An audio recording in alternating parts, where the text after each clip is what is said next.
اس کے بارے میں آپ کو تھوڑا آئیڈیا ہوگا کہ یہ جس کو عام زبان میں کہا جاتا ہے کہ یہ جھوٹ ماپنے والا آلہ ہوتا ہے، اسی کے ذریعے جو ہے یہ ٹیسٹ کیا جاتا ہے کہ بھائی جھوٹ، جب مختلف سوال کیے جائیں تو اگر وہ جھوٹ میں جواب دے تو پتہ چل جاتا ہے کہ جھوٹ بول رہا ہے، کیونکہ مختلف جو آپ کی باڈی کے اندر تبدیلیاں آتی ہیں اس سے اندازہ لگایا جاتا ہے کہ یہ ملزم جو ہے وہ جھوٹ بول رہا ہے یا سچ بول رہا ہے۔ تو اب جب کبھی وقوع ہوا ہو اس کے فوراً بعد تو آپ کو بہت سی چیزیں یاد ہوتی ہیں، اس کا اثر ہوتا ہے آپ کی باڈی کے اوپر، تو کوئی سوال کرے تو آپ کی باڈی اس طرح سے ریئیکٹ بھی کرے اس کے اوپر۔ لیکن جب 2 سال گزر چکے ہوں تو ویسے ہی شاید چھوٹی موٹی بہت ساری باتیں تو انسان کے ذہن سے ویسے ہی نکل جائیں۔ تو 2 سال کے بعد اس ٹیسٹ کی کوئی سمجھ نہیں آ رہی کہ اس کی کیا ضرورت پیش آئی، اور مزے کی بات یہ ہے کہ جو عدالت سے ریکویسٹ کی گئی، عدالت نے بھی گرانٹ کر دی اور کہا کہ جی کروا دیں آپ ان کا ٹیسٹ۔ تو یہ اندازہ لگا لیجیے اس طرح سے یہ مقدمات چل رہے ہیں۔ 9 مئی کے مقدمات سے جڑی یہ خبر بھی میں آپ کو دے دوں کہ جو جیل میں ٹرائل ہو رہا ہے ان بیچارے پی ٹی آئی کے سینئر لیڈرز کا، جن میں شاہ محمود قریشی بھی ہیں، ڈاکٹر یاسمین راشد ہیں، اعجاز چودھری صاحب ہیں، محمود رشید صاحب ہیں، تو ان سب کے ساتھ ادھر کیا ہو رہا ہے کہ ایک تو جس طریقے سے یہ ٹرائلز ہو رہے ہیں، آج میں یہ دیکھ رہی تھی بہت سے رپورٹرز نے رپورٹ کیا ہے کہ بیچارے کچھ لوگ جو ہے، چونکہ ایک بندے کو کئی مقدمات میں نامزد کیا ہوا ہے تو ہر روز ہی ان کے ٹرائل ہو رہے ہوتے ہیں، کبھی کسی ایک مقدمے میں کسی دوسرے مقدمے میں، تو پورا دن ان کا کوٹ لکھپت جیل کے ٹرائلز کے اندر گزر جاتا ہے، اور بعض اوقات 3 دن جو ہیں وہ ٹرائلز مسلسل ہوتے ہیں، یعنی کہ کبھی ایک کبھی دوسرے مقدمے کے، اس چکر میں ان بیچاروں کا کوئی روزگار نہیں رہ گیا۔ ظاہری سی بات ہے اگر آپ کو روز جیل ٹرائل میں پیش ہونا ہے، ہفتے میں 4 دن آپ اویلیبل نہیں ہیں، تو آپ کسی جگہ نہ نوکری کر سکتے ہیں، کون آپ کو اتنی چھٹیاں دے گا ہر روز نوکری کے لیے؟ تو یہ ایک مسلسل عذاب ان لوگوں کے لیے بنا ہوا ہے، اور یہ جیل ٹرائل جس طریقے سے ہو رہے ہیں یہاں پر کوئی رولز فالو نہیں کیے جا رہے، کوئی پروسیجرز فالو نہیں کیے جا رہے، عجیب و غریب بے سروپا طریقے سے یہ جو جیل ٹرائل ہیں یہ چل رہے ہیں، اور اس کے بعد اس سے جتنے گھرانے متاثر ہو رہے ہیں وہ ایک الگ درد بھری کہانی ہے۔ لیکن جیسا کہ آپ کو پتا ہے جس طرح سے یہ سسٹم پچھلے 2 سالوں سے چل رہا ہے، اس میں اب یہ باتیں تو شاید لوگوں کو حیران بھی نہیں کرتی کہ یہ اتنا زیادہ چیزیں نارملائز ہو گئی ہیں کہ لوگوں کو اب اس طرح سے پریشان کیا گیا، اس طرح سے لوگوں کی زندگیاں اور ان کے کاروبار تباہ کیے گئے ہیں، خاندانوں کے خاندان اجڑ گئے ہیں، لیکن یہاں پر کسی کو احساس بھی نہیں ہے۔ تو ایک تو جیل ٹرائل کا یہ بڑا دکھ بھرا پہلو ہے۔ دوسرا جو یہاں پر یہ جو سینئر لیڈرشپ ہے انہوں نے بھی آج اس سلسلے میں خط بھی لکھا ہے، اور یہ چیزیں رپورٹرز نے بھی رپورٹ کی ہیں، یہاں پر جس طریقے سے دھجیاں اڑائی جا رہی ہیں پروسیجر کی وہ بھی حیران کن ہے۔ یعنی آپ کو معلوم ہے کہ کوئی بھی گواہ جو پروسیکیوٹر کی جانب سے پیش کیا جاتا ہے وہ جو ملزمان ہیں، جو ان کے وکلاء ہیں، ان کے سامنے ہی پیش کیا جاتا ہے، اور ہر انہوں نے جس بھی سینئر لیڈر کے اوپر مقدمہ بنایا ہے 2 ہی سٹار گواہ ہیں جو ہر مقدمے میں انہوں نے گھسائے ہوئے ہیں کہ جی انہوں نے ہی سازش سنی ہوتے ہوئے، انہوں نے ہی دیکھی۔ وہ سٹار گواہ کے نام بھی بلکہ میں نے نوٹ کیے تھے کہ ایک تو محمد خالد صاحب ہیں اور کوئی شاید حسام افضل صاحب ہیں، جو ہر مقدمے میں گواہ بنے ہوئے ہیں، ہر جگہ سازش جہاں ہو رہی تھی بھئی ان 2 بندوں نے ہر جگہ وہ سازش جو ہے وہ سنی بھی دیکھی بھی، لیکن کسی کو بتائی نہیں۔ اتنے زبردست تھے یہ کہ ہر جگہ سازش دیکھ رہے تھے، سن رہے تھے، بن رہی تھی، ان کو پتا تھا، لیکن نہ انہوں نے جا کے کسی کو سازش بتائی اور ہوتے رہنے دی، اور ہر جگہ یہ موجود تھے۔ تو وہ مجھے یاد آ گیا ایک پروگرام تھا کسی ٹی وی چینل کا کہ کوئی اور دیکھے نہ دیکھے شبیر تو دیکھے گا، تو اور کوئی سازش پکڑے نہ پکڑے، لیکن یہ محمد خالد صاحب اور حسام افضل صاحب جو ہے انہوں نے ہر جگہ وہ جو سازش ہے وہ پکڑی بھی اور دیکھی بھی۔ تو بہرحال یہ سٹار گواہ جو ہے وہ پیش ہو کے جب چلے بھی گئے، جب ملزم چلے گئے، جب وکلاء چلے گئے، تو اس کے بعد انہوں نے کوئی فالس گواہ بلا کر اور ان کی بھی گواہیاں لے لی ہیں۔ اب اس کے اوپر جو ان لیڈرز ہیں انہوں نے احتجاجاً یہ بات لیک بھی کی ہے، خط بھی لکھا ہے کہ یہ کوئی طریقہ نہیں ہے کہ مطلب وکلاء بھی چلے گئے، ملزمان بھی چلے گئے، پیچھے سے کوئی بھی کچھ بھی آ کے کہہ دے اور وہ گواہیاں جو ہیں وہ آپ ریکارڈ کا حصہ بنا دیں، تو ایسا نہیں ہوتا۔ لیکن یہاں پر جو جج صاحبان جیلوں میں خاص طور پر جا کر ٹرائل کریں، یہ تو آپ کو پتہ ہے بہت ہی خاص چنیدہ اور ہیرے تراشے ہوئے لوگ ہیں جن کو بھیجا جا رہا ہے، چاہے وہ ڈیالہ میں جو آتے تھے وہ بھی ہوں، چاہے یہ کوٹ لکھپت میں جو جا رہے ہیں وہ بھی ہوں۔ تو یہ والی یہاں پہ صورتحال ہے۔ انہوں نے اب اندیا دیا ہے کہ اگر اس طرح آپ نے جیل ٹرائل کرنے ہیں تو ہم ان کا پھر بوائیکاٹ کر دیں گے۔ تو یہ تو 9 مئی کے کیسز کی حقیقت ہے۔ اعجاز چودھری صاحب کے جو ضمانت کا کیس تھا سپریم کورٹ میں، اس میں جو جسٹس ہاشم کاکڑ صاحب نے لکھا ہے فیصلہ، وہ اگر آپ پڑھ لیں تو آپ کو پتہ چل جاتا ہے کہ حقیقت کیا ہے۔ بیس لیس کیسز ہیں ان بیچارے رہنماؤں کے اوپر، 2 سال ہو گئے ہیں ان کو جیلوں میں پڑے ہوئے، اور ان کے اوپر کوئی چیز یہ لوگ ثابت نہیں کر سکے، اور اب جھوٹی گواہیوں کے اوپر اتر آئے ہیں۔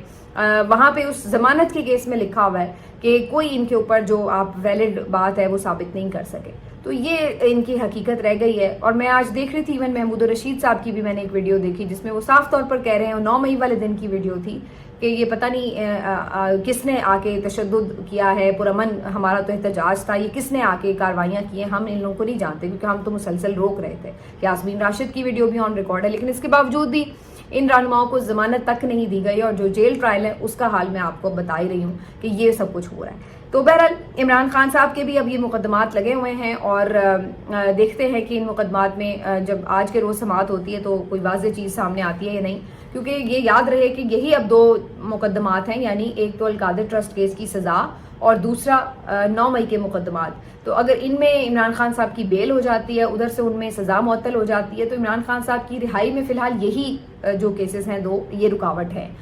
قانونی طور پر. ویسے تو بہت ساری رکاوٹیں ہیں, لیکن قانونی طور پر جو ہے یہی 2 کیسز رکاوٹ ہیں. تو اس لحاظ سے یہ کافی امپورٹنٹ ہیں جی. باقی سیاسی طور پر پریشر کیسے بڑھانا ہے اس کے لیے پی ٹی آئی حکمت عملی تیار کر رہی ہے. عمران خان صاحب کا واضح پیغام ہے کہ احتجاجی تحریک جو ہے اس کو آگے بڑھایا جائے. جنید اکبر صاحب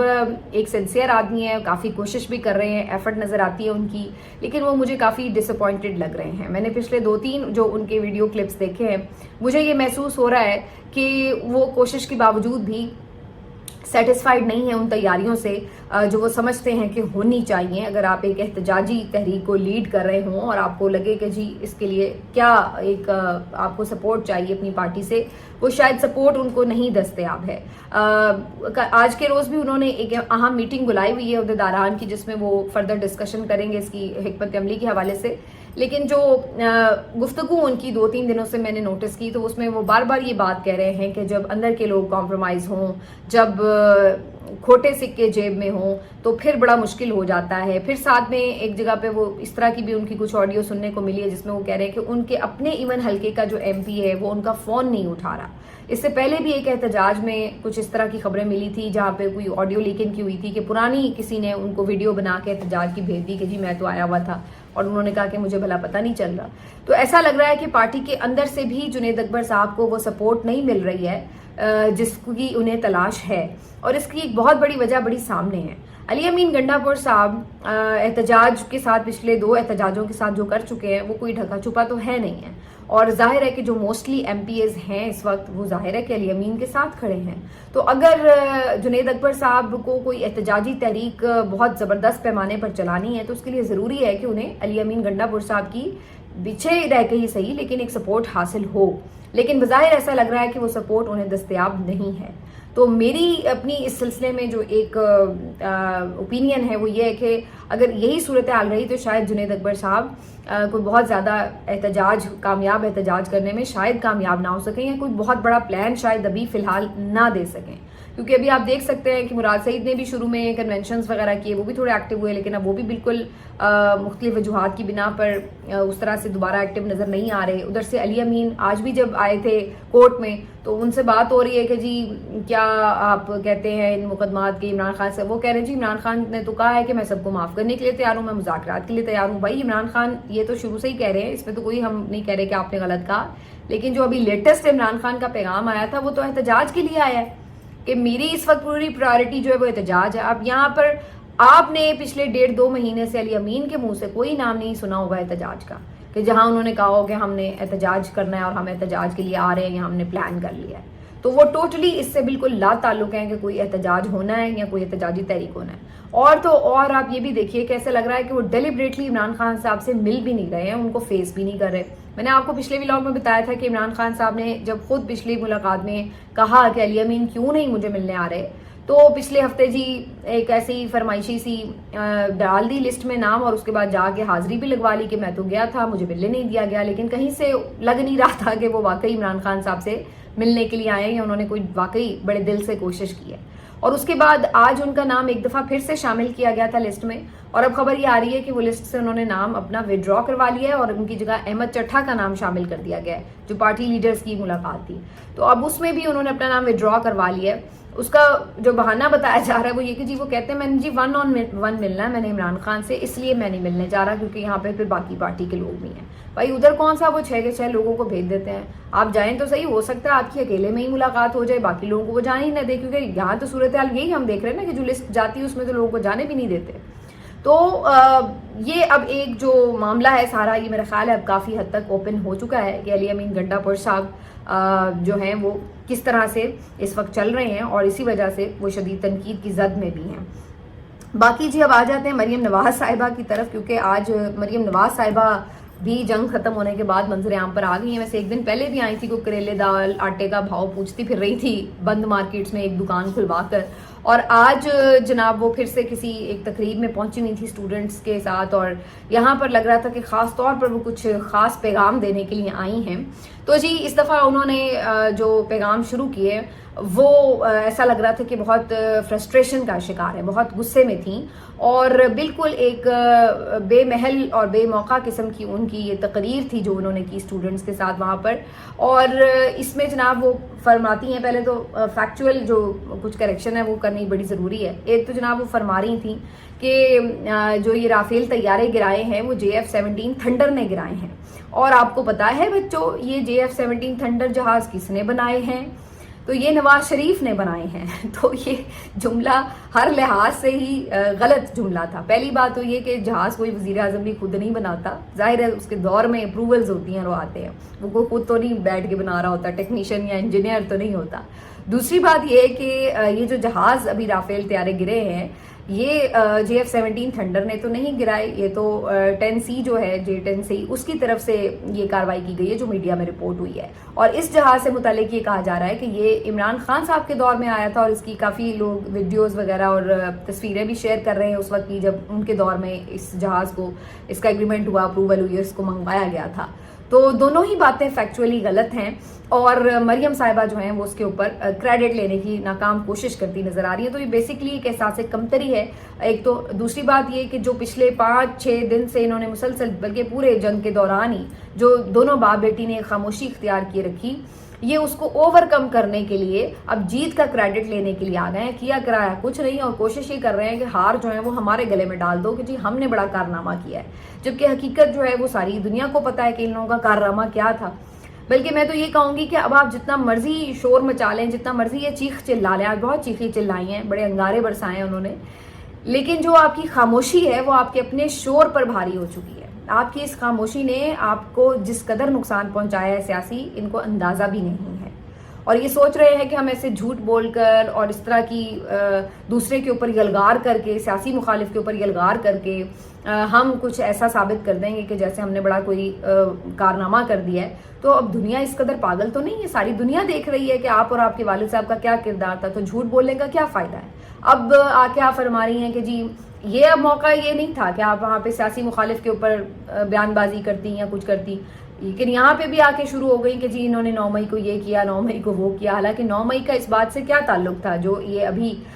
سارا ایک بہت بڑا کرائسس تھا جو اللہ تعالیٰ کا شکر ہے کہ ختم ہوا، تو اس بات کا تعلق ہی نہیں تھا کوئی 9 مئی سے، لیکن انہوں نے اس 9 مئی کو زندہ رکھنا ہے، اس لیے کیونکہ ان کو لگتا ہے کہ یہ ان کی انشورنس پالیسی ہے۔ جب تک ان کو لگتا ہے کہ اسٹیبلشمنٹ 9 مئی کے معاملے پر PTI سے ناراض رہے گی، اس وقت تک یہ لوگ کرسیوں پہ بیٹھے رہیں گے، اور اگر 9 مئی کا رنج ان کے دل سے کم ہو گیا تو پھر تو پتہ نہیں جو PTI ہے ان کے ساتھ دوستی ہو جائے گی تو ان کو تو کوئی کک مار دے گا۔ تو ان کو شاید اس طرح کے کچھ خوف لاحق ہیں، تو اس وجہ سے بھی یہ بار بار 9 مئی کا راگ الاپتے رہتے ہیں۔ حالانکہ 9 مئی کی حقیقت تو عدالتوں میں کھلی رہی ہے کہ وہ کیا ہے کیسے، اس کے اوپر تو اب بہت ساری چیزیں کھل کے سامنے آ رہی ہیں، لیکن ان کو شاید ایسے خدشات ہیں کہ یہ ہم یہ کرتے رہیں تو شاید اسی میں ہماری بقا ہے۔ دوسری طرف اسی طرح کی کوشش کرنے کی، ناکام کوشش کرنے کی جو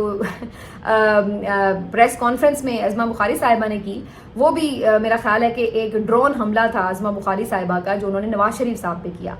جب انہوں نے بلا ضرورت یہ کریڈٹ ڈالنے کی ان کے گلے میں کوشش کی کہ جناب نواز شریف صاحب نے ہی تو یہ سارا آپریشن ڈیزائن کیا تھا، تو وہ تو ہر جگہ پہ موجود تھے، اور یہ وہ اس کے بعد جو نواز شریف صاحب کی درگت بنی سوشل میڈیا کے اوپر، اتنے لوگوں نے میمز بنائے، اتنی بے عزتی ہوئی، اتنا مذاق اڑایا کہ جناب نواز شریف صاحب نے کیا اس پہ آپریشن پہ ڈیزائن کرنا تھا، وہ کوئی میجر ہے، کوئی فیلڈ مارشل ہے، کون ہے وہ جو وہ جنگی آپریشن کو ڈیزائن کریں گے؟ تو اس طرح کی جملے، ویسے عظمہ بخاری صاحبہ معذرت کے ساتھ جب مریم نواز صاحبہ کا بھی امیج بلڈ کرنے کی کوشش کرتی ہیں تو ایسی بونگی مارتی ہیں کہ الٹا ان کے اوپر بیچاری کے اوپر زیادہ شدید تنقید ہو جاتی ہے، اور یہی حال انہوں نے نواز شریف صاحب کا کل کیا کہ ان کے اوپر وہ ڈرون اٹیک کروایا ہے کہ جس کا کوئی حساب ہی نہیں۔ اب الٹا وہ ان کی زیادہ جو ہے وہ ٹرولنگ ہو رہی ہے سوشل میڈیا کے اوپر. تو یہ ان لوگوں کے حالات ہیں, اس طرح کی بونگی باتیں مارتے ہیں اور نیریٹو بنانے چل پڑے تھے اپنی طرف سے. تو یہ اس طرح کی چیزوں کے ساتھ نیریٹو نہیں بنتے, حقیقت لوگوں کو پتہ ہے. اگر آپ یہ سمجھتے ہیں کہ چرب زبانی سے, جھوٹ بولنے سے آپ کچھ بھی لوگوں کو کہہ دیں گے اور کچھ بھی لوگ مان لیں گے, تو وہ ایک بالکل میرا خیال ہے آج کے دور میں تو پاسبل نہیں ہے. لیکن یہاں پر یہ لوگ سمجھتے ہیں کہ یہی شاید کامیابی ہے, ابھی تک شاید اسی طرح کامیاب ہوتے رہے ہوں. تو بہرحال اب کہنے کا مسئلہ یہ ہے کہ مریم نواز صاحبہ اتنے غصے میں کیوں تھیں اس تقریر میں. بظاہر تو اس کی یہی وجہ نظر آتی ہے کہ ایک تو یہ انسیکیورٹی تھی, ہونے والی تنقید جو ان کے اوپر اور ان کے والد صاحب کے اوپر ہو رہی تھی, خاموشی کے اوپر ان کی ہو رہی تھی, اور پھر اوپر سے جس طرح سے یہ انٹرویو بھی آیا بچوں کا اور اس کی اتنی پذیرائی ہوئی. تو مجھے لگتا ہے کہ یہ ساری چیزوں نے مل کے کافی فرسٹریشن پیدا کی, اور اس کی ایک جھلک جو ہے وہ ہمیں آج پھر نظر آ رہی تھی ان کی تقریر میں. باقی ادھر شہباز شریف صاحب جو ہیں ان کا بھی ایک بڑا مزیدار آج زبردست قسم کا خطاب تھا, اور یہ خطاب تھا جی آرمی چیف کے ساتھ. وہ پسرور میں پہنچے, اگلے مورچوں کے اوپر جوانوں سے خطاب کیا, ان کا حوصلہ بڑھایا, اور اس حوصلہ بڑھاتے ہوئے آپ کو پتہ ہے وہ تو جب بھی بولتے ہیں تو وہ آرمی چیف کی تعریفوں کے پل باندھ دیتے ہیں. تو یہاں پہ بھی وہ شروع ہو گئے کہ جی ان کی بے پناہ انہوں نے تعریف کی کہ جی ان کی کام. چلیے اس میں تو ویسے جنگی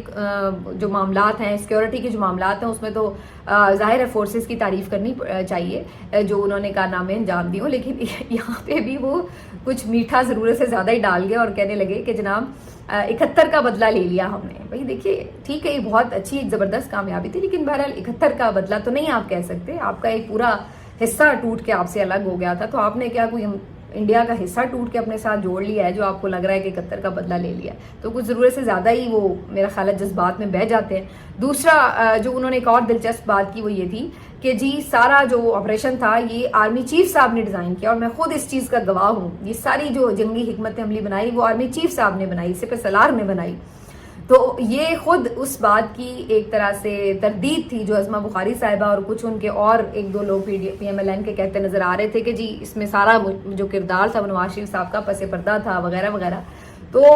ایسا لگا کہ شہباز شریف صاحب نے ڈیلیبریٹلی یہ بات کہی ہے تاکہ عظمہ بخاری کی وہ جو گفتگو ہے اس کو تاثر کو زائل کیا جائے کہ نہیں نہیں یہ کریڈٹ آرمی چیف کا ہی ہے اور اس میں نواز شریف صاحب کا کوئی کردار نہیں ہے. تو یہ تو ان لوگوں کی حالت ہوئی پڑی ہے کہ ان کو سمجھ نہیں لگ رہی کہ اس سارے کرائسس میں انہوں نے کہنا کیا ہے, کرنا کیا ہے. جو اصل آپ کا دشمن تھا اس کو آپ لوگ ایک لفظ نہیں کہہ سکے, اور آج بھی مریم نواز صاحبہ آ کے انگارے برسا رہی ہیں. تو کس کے اوپر؟ ایک ایسے لیڈر کے اوپر جو 2 سال سے جیل میں بیٹھا ہے. اس کے باوجود بھی وہ اتنی ہمت رکھتا ہے کہ وہ جیل میں بیٹھا بھی اس شخص کو للکار رہا ہے جو اس کے ملک کو میلی آنکھ سے دیکھ رہا ہے, اور آپ لوگ آزاد ہو کر بھی اس شخص کا نام نہیں منہ پر لا سکے. اور آپ کی اگر کوئی ایک پورا غصہ نکلتا ہے یا بڑا آپ کا یعنی آپ آگ بگلا ہوتی ہیں تو کس شخص کے اوپر ہوتی ہیں؟ اپنے سیاسی مخالف کے اوپر جو کہ اس وقت تو وطن کے ساتھ کھڑا ہے. اور آپ لوگ کہاں کھڑے ہیں اس کا احتساب تو اب قوم کر ہی لے گی. ملتے ہیں آپ سے اگلے ویلاگ میں, اپنا خیال رکھیے.